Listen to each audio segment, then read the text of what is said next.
Hey, Jeremy, congratulations on your victory. Thank You you. faced a veteran of the Bellator roster in Emmanuel Sanchez.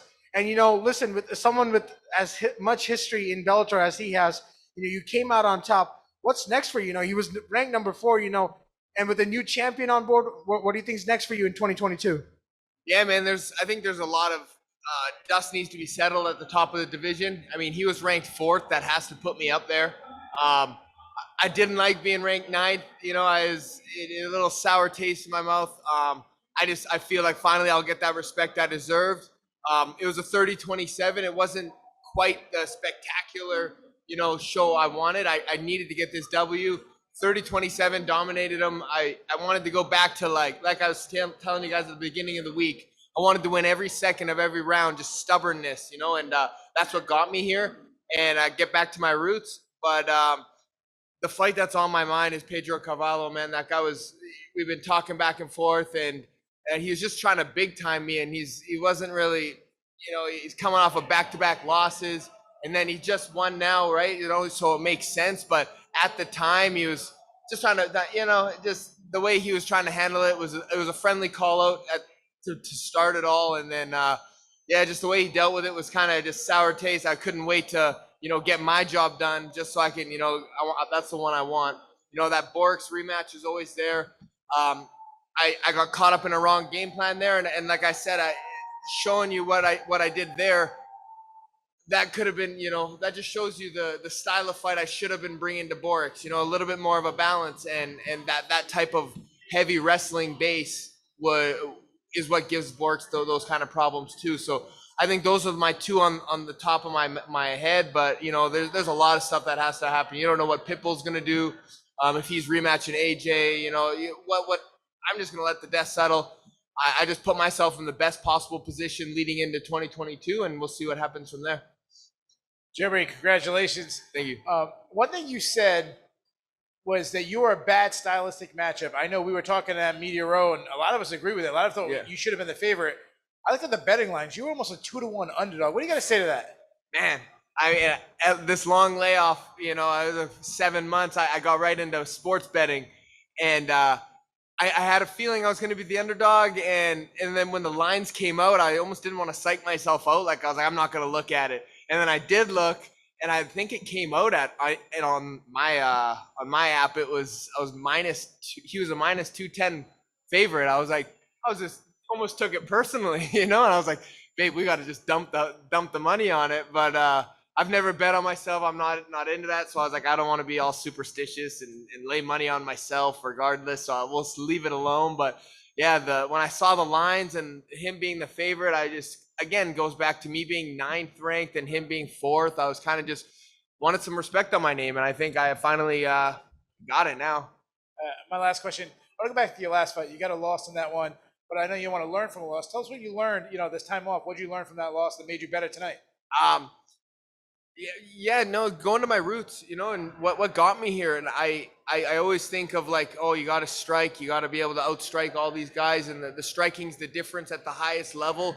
But when you have a mauling, wrestling, heavy top game, like I can wrestle with anybody, but it's when I get on top of you, it's a hard to get off, and anybody that trains with me will tell you that it's like, man, it's a nightmare being underneath there.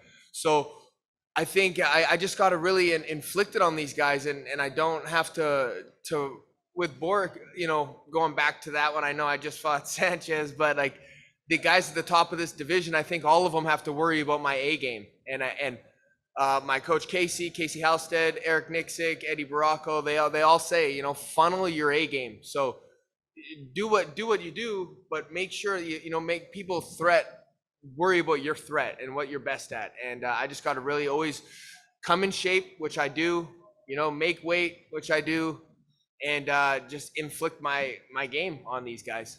Hey, congratulations on a really big win. Thank you. The other day you were telling me how you like to view fights as 3 5-minute fights, round per round.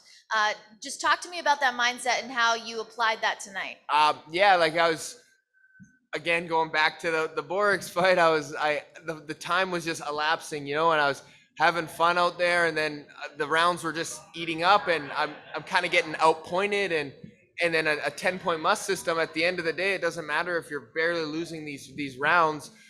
If you lose a 30-27, it shows. A 29-28, it doesn't matter.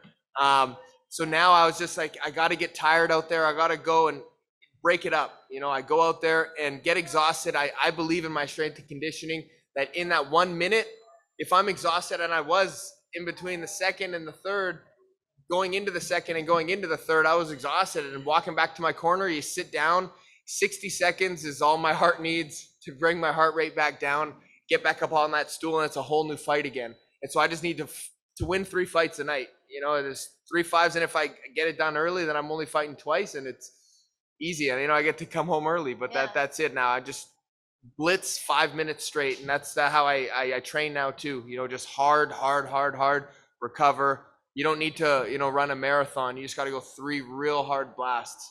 Well, you get to go home a winner for the holidays. So tell me how much sweeter the holidays are going to be now that you can go home a winner. I think I told you guys that. I was like, everything's better on a win. Everything's better on a win, So, the burger I'm about to have is better. The beer I'm about to drink is better. Everything is better off of a win. And that's what I was thinking in the back. I was like, I'm not doing all this to have a loss. I can't even get excited about going back to BC for Christmas or the flight home and hanging out with my wife and my dogs. I can't think about it on a loss because it's not going to be enjoyable, and I just have to shout out Foodie Fit. They're my sponsor. They said, you win this fight, we'll give you another free month of food. So I'm excited to go home and indulge in all that for another month. And everything tastes better on a win.